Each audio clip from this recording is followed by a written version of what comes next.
Hello, everyone, and welcome to the Winging It F1 podcast. It's 4 weeks to go until the season. It's under a month to go until the season starts. As you're listening to this, we are very excited. There's also car launches. There's some news with Ford versus Ferrari Part 2 coming to an F1 track near you in 2026, kind of. So, yeah, it's all hotting up as the season very close to getting underway. And to talk about that, I am joined with Freddie Coates and Nigel Chu, as usual. How are you both?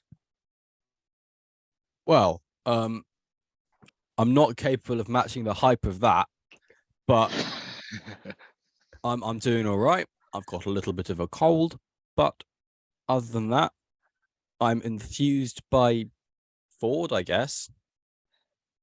Yes, I am doing all right as well. It sounds like Ford tea leaves or something. Like Ford tea leaves, what's that? Because they're infused. Infused. Oh, right, okay. Infused. Infused wordplay, with Nigel. Ford. Yeah. I don't do that. Anyway, I'm fine. There we go. What are you laughing at? You. But yeah, so Freddie's got a cold, my tea's gone cold, and Nigel doesn't do wordplay. That's the recap of the first 3 minutes of this episode. But I've got some mini cheddars just in case. There's some ASMR for audio listeners. There. Brilliant. That means it's a good podcast. Oh, well, we'll let the viewer be the judge, or listener be the judge of that. But we'll talk about F1 rather than mini cheddars now. And the news, Red Bull launched their car, and that coincided with the news that Ford will be returning to F1 for the first time since they left in 2004 to sell the Jaguar team to Red Bull. But this time they will be coming back as an engine partner with Red Bull powertrains, coming in 2026 when the regulations change and the engine freeze lifts. So, yeah, it's some very big news. There's going to be six registered engine suppliers down for 2026 as Red Bull, Ford, Mercedes, Alpine, Ferrari, Honda, and I'm missing someone. Or can I not? Ferrari, Alpine, Mercedes, Honda. You've got me. Ford. Audi, there we go. So, yeah, that is the... Yeah, I thought you had said it. And they will be coming in alongside, hopefully, Andretti Cadillac. So, and as there's 3 races in the US this season, then there's there should hopefully be a bigger F1 American presence in F1 than any time before. So it's all happening in F1. So I guess first things first, Freddie, what was your reaction to this? Do you think it's a good thing? Do you think it's a positive thing? Did you expect it? I think it's a good thing. I think it's positive. I didn't expect it. I do think a partnership between Red Bull and a manufacturer, and particularly Red Bull powertrains and a manufacturer, is a very good link up. They've clearly were pursuing that with Porsche and didn't get the favorable terms they wanted, and they've been able to do that with Ford. So from Red Bull's side, it's a good idea. It's a good investment. From Ford's side, they're very open about the fact that they're just looking at Formula One and saying, "You're big. We want a piece of that." And I'm quite impressed with that, not coming in saying, "Oh, we want to just, embrace values or whatever." They're coming in saying, "We think it's a good way to sell cars. So we're going to put this on the map and put Ford in, the front and center of people's minds with this." And I think, fair enough. I'm okay with that. And it is, it's a proper car company, and they're a car company with good old F1 heritage. And I like that. The Cosworth DFV being the prime example of that, being the most successful engine in Formula One history, winning races from the 60s to the 80s, which is ridiculous. And then the fact that Ford were are still the third most winningest manufacturer of an engine in Formula One, behind Mercedes and Ferrari only, is pretty cool in my opinion. So I just like it. I like a cool link up. I like a manufacturer. I like things that make it look like Formula One's doing well. And I think, fair play to Red Bull for schmoozing Ford into a deal that works for them and works for Ford and will work for their investment that they've put in with Red Bull powertrains. Yeah, I said to Adam, not on the podcast, when I was at his house actually, a few weeks ago, that this was like a golden age for F1. And you can vouch for this, Adam, because I did say this about 3 weeks ago. So yeah, I think this is just part of it. Ford joined and nobody could have expected it. Sorry, I made It would be a Fred really laugh. strange lie. It would be a really strange lie to make. You're Yeah, like, no, I don't yeah, lie. and you can I don't vouch for the lie, fact that people. I just said this one like quite nice sentence about Formula One. It was night. It was about 10 p.m. on a Wednesday, or if it was, no, it was a Wednesday. That's Yeah. not the Good start of lord. Piano Man. Oh, anyway, yeah, no, I think it's a good move for F1. Obviously, great move for F1.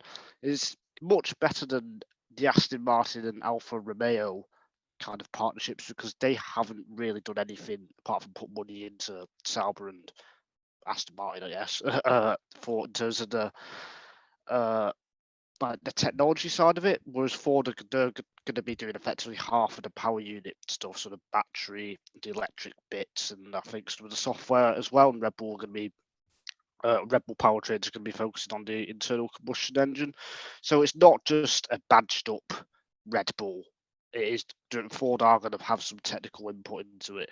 So that within itself kind of brings its own risks because it's a brand new thing. But is of course we'll have a brand new power unit regulation, so the pecking order could change anyway. But I think overall Red Bull, it's perhaps it's a different deal to what they would have had with Porsche, but I think they have found the right fit for them with the American market as well. Ford, they don't do too much apart from the World Rally Championship and NASCAR at the moment in terms of motorsport. So yeah, I think overall it's a good move for all parties, really. Yeah, I really, really like it. I think it is very much a partnership. It's not them coming in as a supplier and they're building or intend to build a kind of powertrains division in Milton Keynes. So it kind of brings, melds with all of that. And was it Mark Rushbrook from Ford saying that they're going to have, Ford engineers on the ground basically as soon as that's up and running in Milton Keynes to start working towards that. And yeah, the reason that the Porsche deal fell through in the end was that Porsche wanted to buy a stake in the team. I can't remember if it was 50% or less, but yeah, it was. So that's the kind of reason it fell through. And this doesn't have that, I guess, baggage with it. It is very much like Freddie said, it's, we want to get involved with, one of the most successful teams in F1 in this century. And it's going to be a two-way thing, and we know that we can provide this to Red Bull and they can provide their expertise back. And I think it certainly has all of the potential as long as they go about it the right way to really be successful. I think they will. It so far seems that no teams come in with too big an ego, or neither side has come in with too big of an ego, that they're both seeing this as something that they can learn from and be successful. So I guess the question would be, if it does go sideways at any point, then kind of does the blame game start? Does it go downhill like it did with Red Bull and Renault in the mid 2010s? But for now, I think it looks really positive. Both of them seem to be coming at it quite open-mindedly and quite cooperatively, and not really trying to kind of sell it as this is Ford powertrains or this is just Red Bull with a bit of Ford help. It just genuinely seems to be quite two-sided. Yeah, it is just capitalizing on the investability of Formula One right now and the investability of Red Bull as an entity in F1. And I think we'll all agree. I think Red Bull is the team. If you were to look at it from the outside, if there's a team you want to be associated with, it is Red Bull. Even with sort of cost cap and crap that goes on with that, you look at them, from a car automotive side of it, they're the top. They're winning. They've got fantastic pedigree on that in recent and, like Adam says, past history, and they've got just a brilliant opportunity of investment in Red Bull powertrains, and Ford have just capitalized on that perfectly in a way that Porsche unfortunately let go by probably being a little bit too greedy for the Red Bull side, which is understandable from both sides. And it is just basically looking at this and saying, as an entity, they've got a fledgling powertrain unit all tied. It's like, this team is only growing and it's already at the top. If there's a team to invest in, it is Red Bull, and that's a very very shrewd move from both sides. And the fact that Red Bull have been selling themselves out like this to courting Porsche, trying to still court Honda, and eventually getting Ford, presumably having chats with a few others along the way. We all hear rumors about Hyundai and I'm trying to pronounce that right. I don't know. They keep trying to make The everything. car advert. Yeah, is it Hyundai? Hyundai. Hyundai. Exactly. not It's that. Hyundai. That's Come on. Hyundai. It's Hyundai, was- mate. The advert says. It was Hyundai. Hyundai like 10 years ago, so probably still is.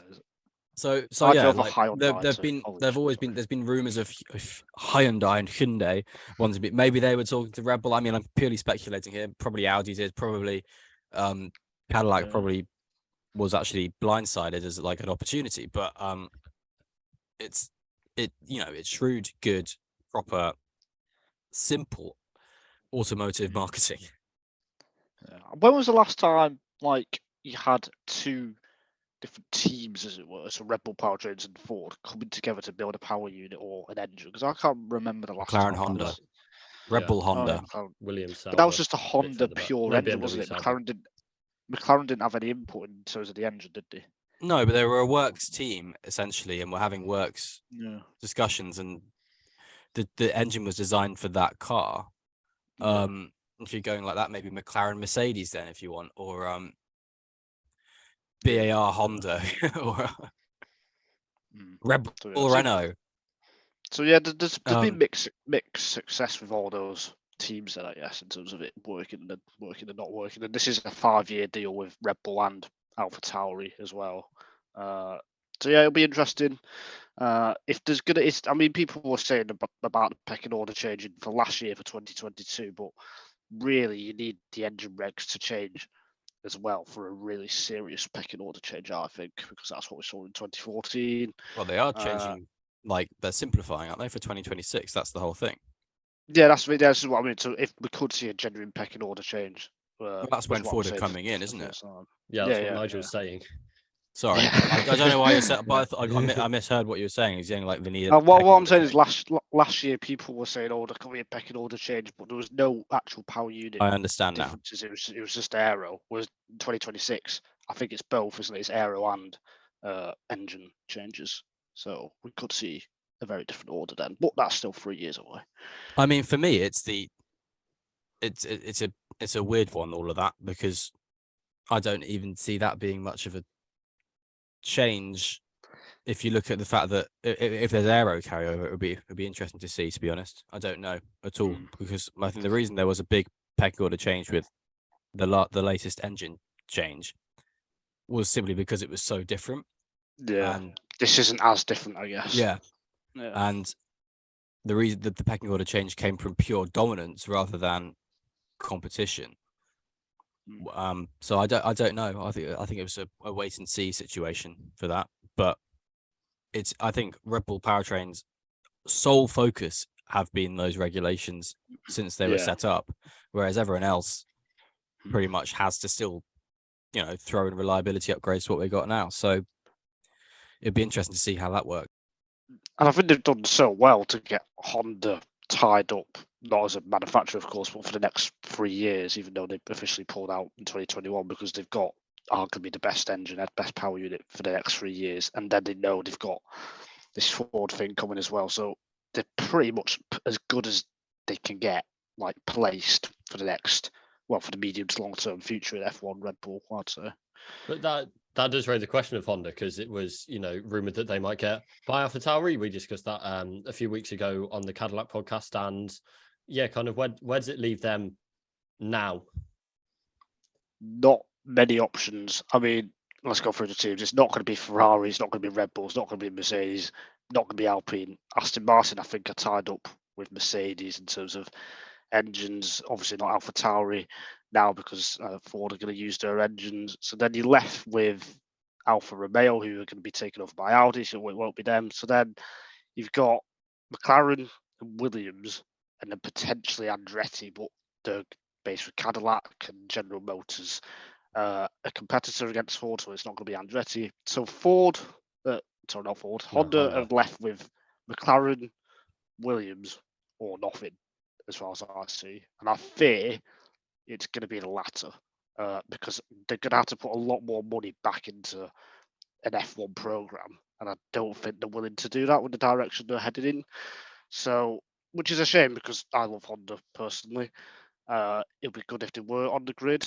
if they were going to be with a team, I'd maybe say Williams, and Williams would effectively become a works kind of team because they can put a bit of money into them and not as much money. Well, I don't think they'll be on the grid. I'd say that. But if they were going to be with a team, I'd say Williams. Yeah, I'd It agree does with that, feel really. like there's not really the gap for them. I agree with Nigel on that front. But I do think the right idea is for Williams to go after that because they can then get some funding with it, hopefully.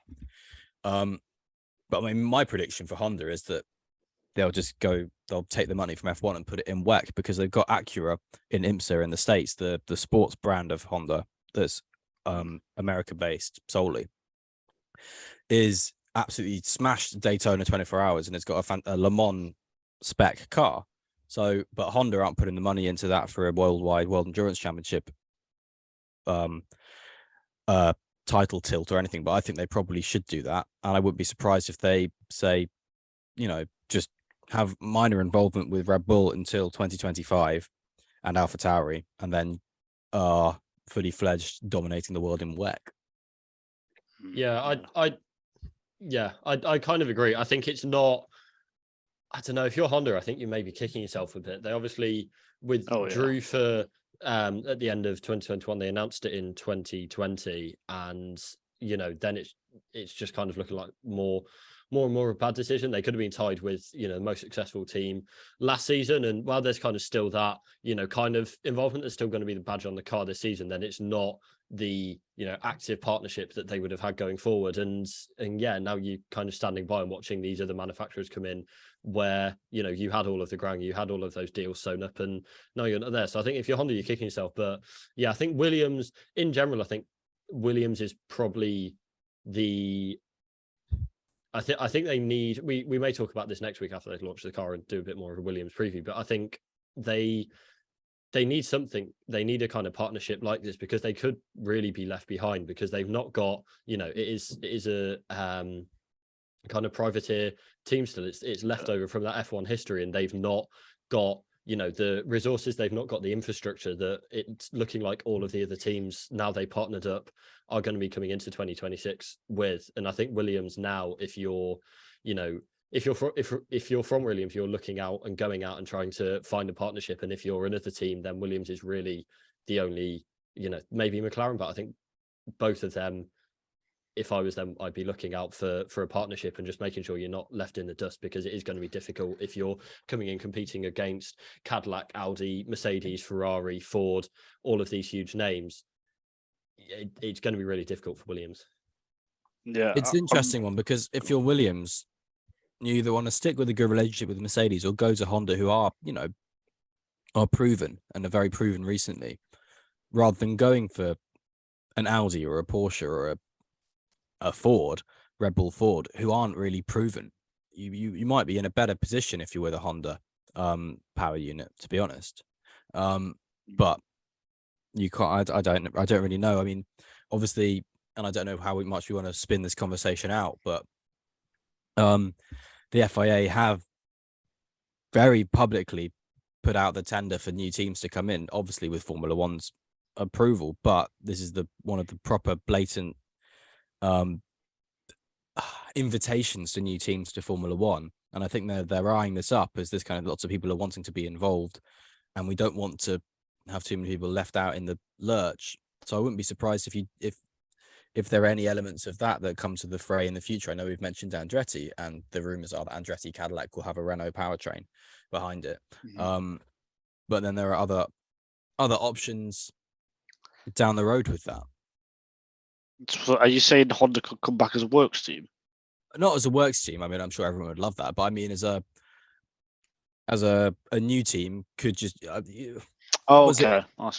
Like in 2010, yeah, you had a Cosworth engine and things like that was brought in as a cost-effective engine. Like Honda, like there were regulations in place to make sure that teams will get sort of leftover powertrain units of that kind of thing. Honda could realistically be in that position and be sort of commandeered for these teams. Yeah, that's a good point. And we should say, by the way, even though Honda have signed up with the other 5 manufacturers for the power unit rules, it doesn't mean they will be on the grid in 2026 to kind of pull out if they want to, which they probably will. I mean, the other option that I mentioned, McLaren. I mean, the only very outside chance of that is if McLaren think we can't win, we can't beat Mercedes with a Mercedes engine, which is what they thought when they got McLaren Honda in the first place back in 2015. And now goes to that mentality and thinks we can only win with our own engine, which will be Honda. That's the only way I can see that happening, but I think it's highly unlikely, I'd say, on that. I would you, if you were McLaren, have too much pride to go back to Honda? Or do you think there's an element of humble pie about it in that? Well, it's interesting, isn't it? Because it was Ron Dennis, wasn't it, who set it all up, not Zach Brown. Zach Brown was just left with the getting rid of Honda part. So because they got a completely new management structure there now, McLaren, there's a better chance, I guess. I think it's more if Honda would want to go back in bed with McLaren personally, which I'm not sure about. I think it's more likely Honda would. I don't know. I think if you're a McLaren, like, can you afford to? Like, it might depend on how well they do over the next few seasons. But if they are trending towards the back of the grid, if this kind of slump continues and they're looking, kind of heading more in a Aston Martin direction than coming up to the front of the grid, then I think you have got to, I think you've got to look at that and think we do need to change something here because, yes, they are a manufacturer kind of, but they're not, in the sense of all of these other, absolute huge household names that are coming in. So they're a self-funding privateer really as well, you could say. Yeah, they're kind of a weird hybrid where they started in F1 and then branched out into making cars rather than the other way around. So which is cool. Yes, we like that. McLaren F1, absolutely amazing car. But I think, I don't know whether you can afford to have that pride and also be competing at the front because, it's going to be, there are going to be an absolute plethora of big name manufacturers. Ford and General Motors are the biggest, or with Chevrolet, they're the big three in the US. You've got Alpine, which, is one of the highest selling car brands in the world. You've got Mercedes, which is from the big German group. Ferrari, the most iconic name in motorsports, really. So, there are these absolutely huge names out there and they aren't going to be, or they're going to struggle to compete even with the cost cap if they've not kind of got that technical partnership, particularly in the engine. So, we shall see. But I think, I think it's something they should be looking at, especially if they're not moving forward over the next few seasons. I completely agree because Honda is the only manufacturer without a focus. And, like you say, Mercedes, Ferrari, Ford, Rebel AlphaTauri, Audi. Yeah. So Alpine, Renault, and Honda, no one. So Honda can put their focus in everyone. So it is the one to go for. But I disagree with your point about Zach Brown being different management, Nigel, because he's the management who made the decision to get rid anyway. And they kind of had to do with the performance, don't you think? I mean, they were running but then best team. They were very ninth best team, and then next year when they parted ways, McLaren was still crap. So no, the start of the season they were pretty good with Renault. But then, they got a few good results, and they were still ninth best team, weren't pretty much in 2018. So at the end, the way they ended that season. So my general perception of all of that is that McLaren were a bit embarrassed about the way they shouted at Honda so much because there were so many problems that they had as well. Yes, there was engine reliability, but when the engine reliability was sorted, the McLaren car was also holding it back. So I think there aren't any innocent parties in that, and I think if they can, I think they're both much cleaner and much better than they were then. So it would be an interesting tie up in the future. But I completely understand if various people in the management structure don't really want to have a conversation.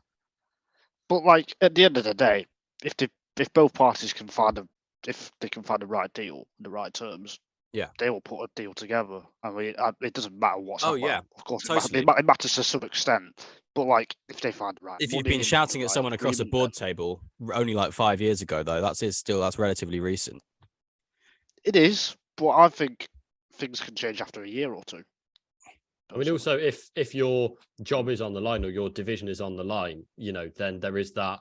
If Honda are wanting to go into WEC or go into a different field, and they've got the F1 or a director that was involved in the F1 project, are they going to want to clean house? Is your job on the line then? If you're McLaren and you're looking at a slump over the last few seasons and you're thinking we need to change something, then that is going to be a big motivator. We need to change something, or they're going to bring in someone new to do my job. I think that could be a factor where it's not, both sides just kind of do have to swallow their pride, because like Freddie said, it's kind of too McLaren are this kind of weird hybrid where they're we're not really sure whether they can go into the next year. McLaren's an annoying one because they have got a new wind tunnel being built now. They have got everything changing, so McLaren, to be fair, have reason to hold station.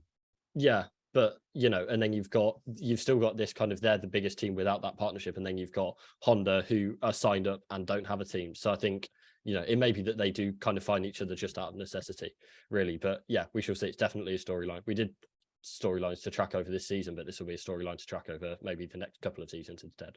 So yeah, something to watch there. But Ford do have history, as we've covered briefly. So there's Cosworth DFE engine, which is legendary from the 60s and all through the 70s and into the early 80s. It was still winning championships, which is just mind-blowing. So there's like plenty of stuff out there on the history of that, because it is a fascinating just kind of piece of it's one of the more influential F1 innovations or introductions really over the whole history of F1. But also more recently, they were involved through Jaguar, their brand, from 2000 to 2004. They bought Stewart, and it didn't go very well. They kind of came in hoping to be a new Ferrari and have the same kind of influence in F1 as Ferrari, but didn't go very well. They got, I think, 3 podiums, and yeah, never kind of seriously challenged, and then ducked out, as we said, to sell to Red Bull. So this time they hope will be different. But Freddie, do you think it will be different, and what reasons are there for whether you think yes or no?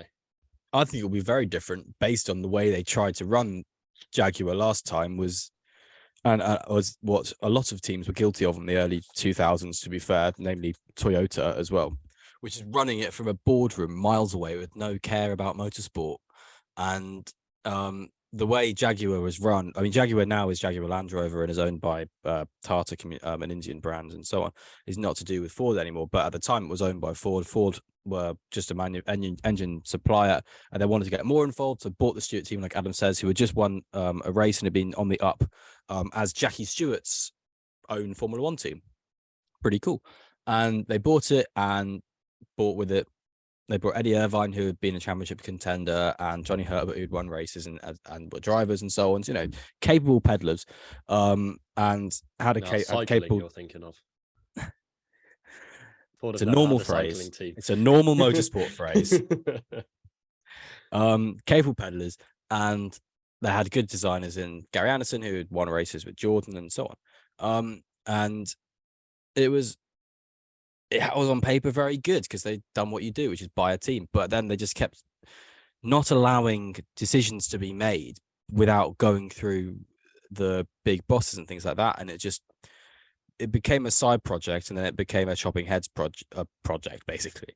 And if you look at that, you can see very clearly why they sold that for $1 to Red Bull. So I think coming in partnership with an existing team is the right way to do it, like we've already said. And I do think the way is it Jim Farley, the CEO, has been running around everywhere talking about how good it's going to be and how much he's getting on with the team and things like that and being in partnership properly with Red Bull is very good, because Ford has always been at their best when they've been a partner in Formula One. They won a championship with Benetton in the 90s and won races with McLaren the year before and so on, and were very, very effective as a manufacturer of engines. So I don't see why that would be different now. I just hope that it is just successful. Yeah, I've got one last. Well, it's kind of related to this, kind of not, but like it makes me even more angry if Andretti don't get on the grid now, seeing Ford tied up with Red Bull. I will say that. So if they're not on the grid, I'll be even angrier than I was Than a few usual. weeks ago when I said I was being very angry. Yeah, than usual.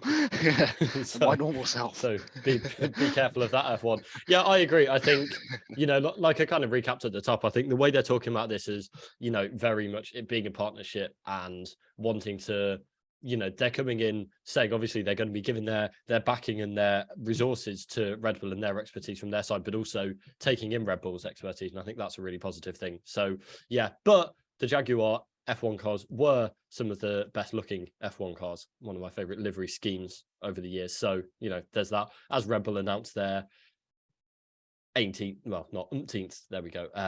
Same livery or very similar livery. So yeah, and just quickly, one word answer: is the Red Bull livery one of the most iconic in F1 history? Yes. I don't get why people moan.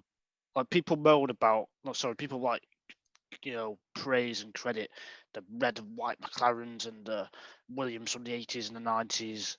But that had the same livery for years and years. So why can't Red Bull keep the same livery for years and years? Ferrari always have red. And I mean, in defense of those people, I probably think, you would probably say in 1993, it looks the same. But now we do look at that. 20, 30 years. But also Exactly. Williams in the 90s. That's what I agree. Williams in the 90s changed their livery like a few times. It wasn't. They only had the Early few 90s. livery for a few. No, they change the livery all the time, Williams, because they're just purely sponsor driven. But I agree. It's a really good looking iconic livery, and I don't think it's broken. I do think it does exactly what it says on the tin, and they're doing 3 fan based liveries this year. I think we should mention, which is a really cool addition, and will be, I think, be way cooler than just doing a car that just looks a little bit different with the same branding decals.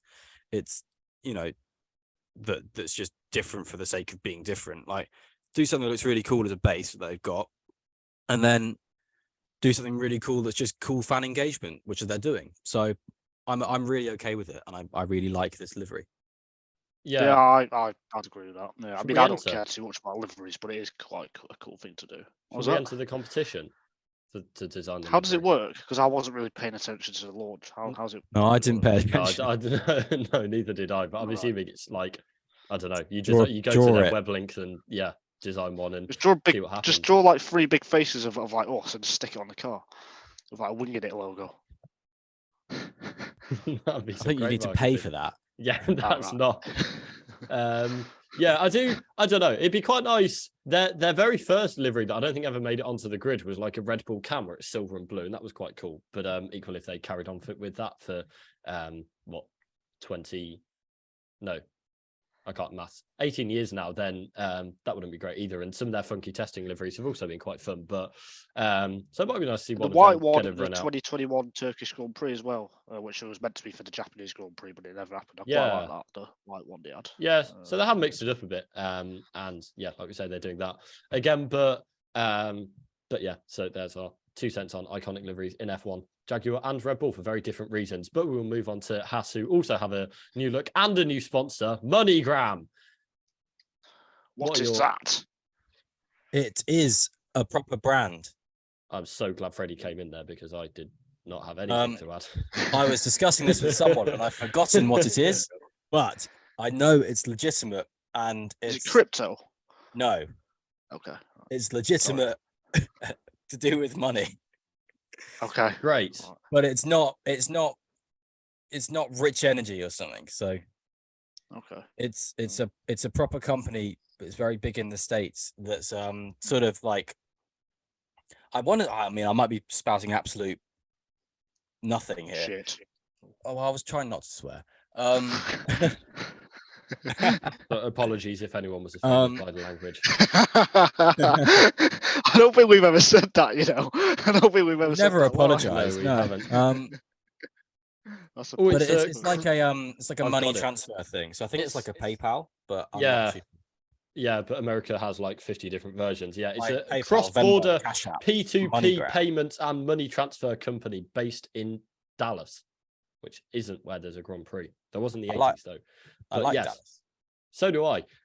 So yeah, I really like the Haas livery in that it looks. I mean, Renault did this in 2019. That looks very different if it's front on or side on. So it looks basically white white and red, not that different from last year's livery if you look at it from the front, but then from the side it is kind of very different and 3/4 view. Then it's kind of a mix of both. But I think it's interesting that they are apparently spending up to the budget cap next season, and they've not got many sponsors on there. They've got a big MoneyGram thing, and they've got Palm Angels, and then, but I think that's interesting because MoneyGram must be, MoneyGram and Gene Haas. It kind of says that they are putting in a lot of money to take it up to that, and then they've got a few kind of minor sponsors to maybe add to that. But I think that's an interesting nugget. I think it is because they've got 2 professional drivers there, who aren't bringing money to the team. They've got a big title sponsor, like you say, bringing a lot of money to the team, and I think realistically they've been valued pretty nicely by MoneyGram for what they're providing. And I think their step up last year will definitely have helped that, and there's clearly intent in that team now, which is what I was very critical of over the past couple of years. Was they just felt like they were just lacking any intention in being in Formula One competitively, and were just complaining about the fact that Formula One wasn't coming to them. But it feels like particularly Gene Haas is throwing a little bit at it now, so I'm impressed with that. I hope it works out. I mean, I still don't have the biggest faith in Günther Steiner as a people manager, but he sells a few t-shirts. Yes, Nigel? he does. Yeah, I mean, on delivery, it's a bit like the ART livery, isn't it? In F2 and F3. That's what it reminds me of. But yeah, on the season, clean. It's clean. It's smart. Yeah, I think those are the right words. But yeah, on the season, it's difficult to predict, obviously, with every team. But Haas's kind of pattern in general has been start off the season really well and then get out developed by everyone else, which is what I expect this year, to be honest. Yes, the driver quality will hopefully help with Hulkenberg's experience to maybe get a few more points on the board, which could be crucial.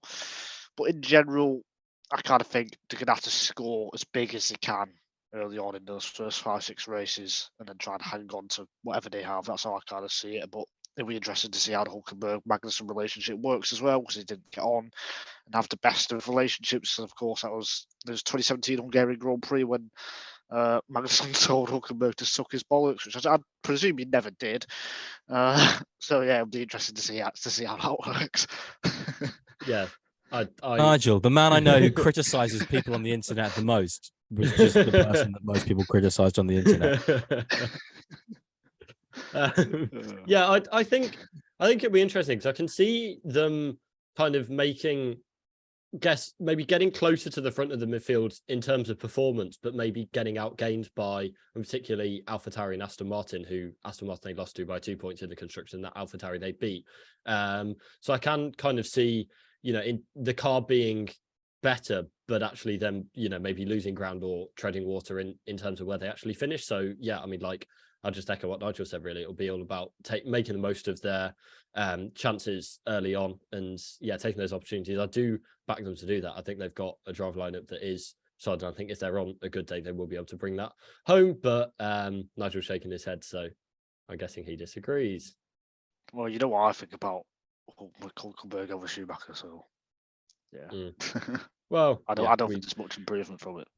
We shall see. But I think, I'd back, given Hulkenberg's, he was a consistent top 6 finisher, over, he'd get a few of those finishes every season with Renault and, I just, I've got faith that they can maybe bring home a few more of those opportunities to score big. And that's where, if you think they scored 35 points last season, then that is, 3 top 6 finishes or top 5 finishes, and you've done it. So yeah, I think it will be all about that, like it will be for a lot of the midfield teams. But I think, optimistic that they can take a step forward in the car. It's just every other team around them, I'd expect, will be doing the same thing. Yeah, I mean, in my opinion, Hulkenberg never had a bad F1 season, to be fair. So I think if you base it all on that, pretty good driver. If we base it on the fact that he's not been on Formula One for a bit, excuse me, I'm going to sneeze. 1 second. Okay, that was weird.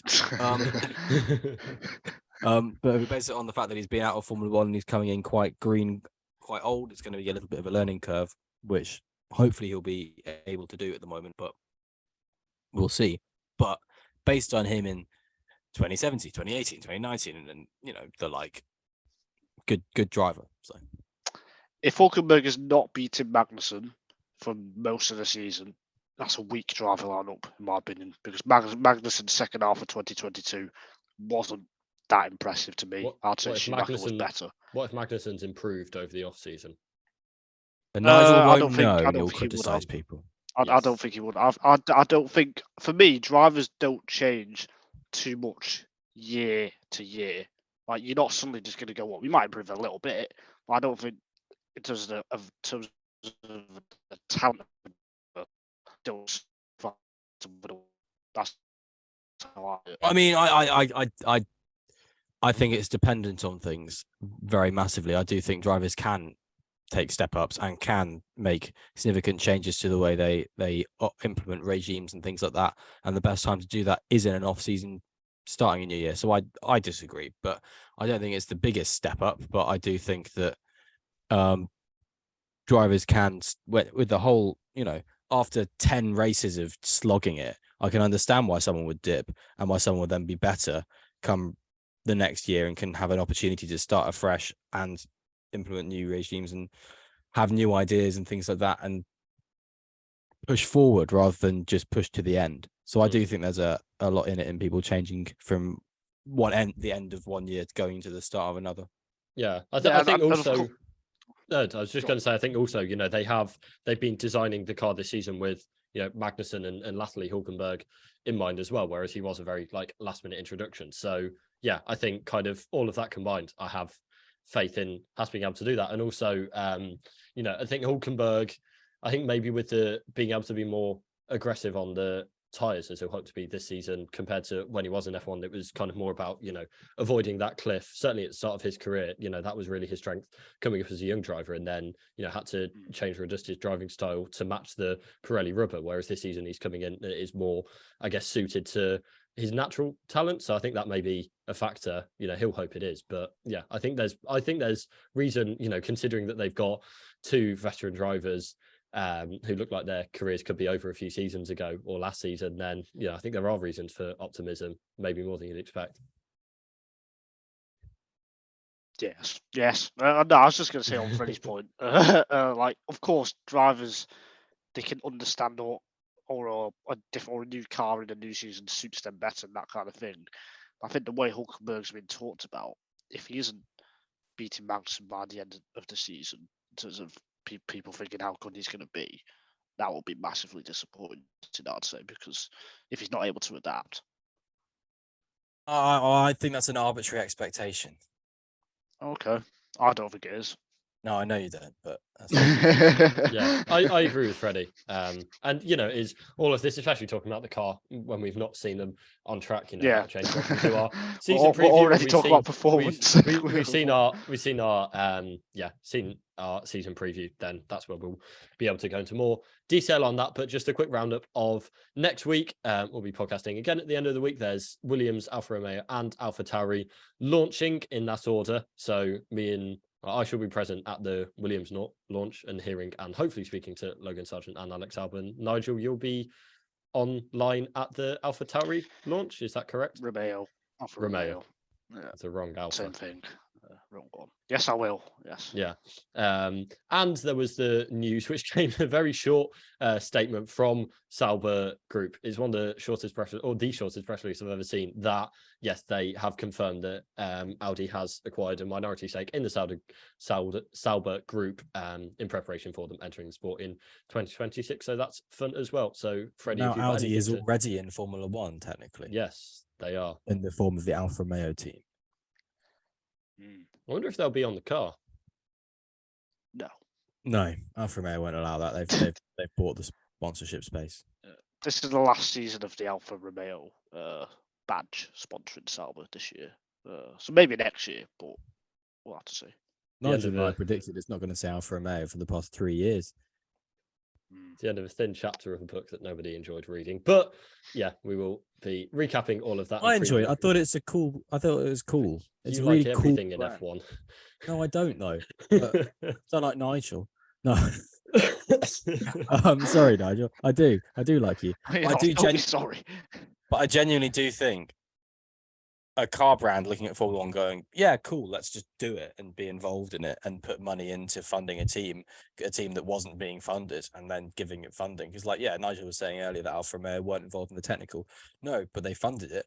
So it is an Alfa Romeo Formula One team. It's just been, I think if you look at their whole era, there's not been one memorable moment, I think. Like, there's not a moment. Every other team has had, like... Antonio Giovinazzi finished fifth once. Yeah, that's like, but that's it. And it's, we cut Antonio Giovinazzi's there. That was great. But every other team has had like a podium finish or a pole position or something like that over that time. And Alfa Romeo have been the only team to not have that. So yeah, I think it is. It was fun when they got involved. They've had some nice looking cars, but I think it'll be a positive when that does move on. So yeah, anything else? Sauber. It will stay the same. That will stay the same. Sauber's been boring for forever. At least Alfa Romeo made it interesting. They're exciting when they had Charles Leclerc. And Alfa Romeo. No, he was there in the last Sauber season. It was Alfa Romeo Sauber. Was it? Yeah. Alfa Romeo this is only an like off-podcast Alfa Romeo conversation. didn't have the badges in 2018 though. Yeah. But like it was actually called Alfa Romeo Sauber, but it does no. Yeah, it had a big Alfa Romeo logo on the rear of the car. Did it? It was entered as Sauber. Yeah, it still is entered as Sauber. No, now it's Alfa No, Romeo. it's called Alfa Romeo Sauber. There we But go. in 2018, Bear with us, viewers and listeners. you can look it up. In 2018, it was white and red. Had a big old red engine cover. No, had an Alfa Romeo 2018 was logo not on it. white and red. Yeah, it was. Oh no, Adam's it just looking was. up. But they That's why it's but they gone weren't silent. but they weren't as like No, it was still led half by involvement. Sauber. Yeah, Whereas now but it's the whole led thing by is Alfa still Romeo. the whole thing is still led by Sauber. It's still based in Switzerland in the Sauber factory. The whole thing is the same team still. It's just funded by Alfa Romeo more, which is cool. But it was the season after Leclerc that they were like properly involved. Like before, it was kind of led by Sauber. Oh yeah, it was the season afterwards that they bought out the full title name. Yeah, but they were still in the title of the team in 2018. Okay, well, I guess I kind of view their thing as starting when they actually bought out the title name, became the team in 2019. I view it as starting when it started. Yeah, 2019. So there we go. Thank you very much for listening. I disagree. I feel like they should all be cut out. Wikipedia has them starting as 2019, so I'm taking that as a W. But yeah, find us at Wigan at F1 on Twitter, find us at Adam Dickinson01 on Twitter, find us at FredCoates1999 on Twitter, find me at Nigel C. Journo on Twitter, you can find snooker stuff. There we go. Now we can finish the podcast. And if you have survived the last 3 minutes of rambling, then you will want to follow our Twitters because that is the target market. So yeah, thank you very much for listening. We'll be back next week. But in the meantime, have a good time. Goodbye. Have a great week.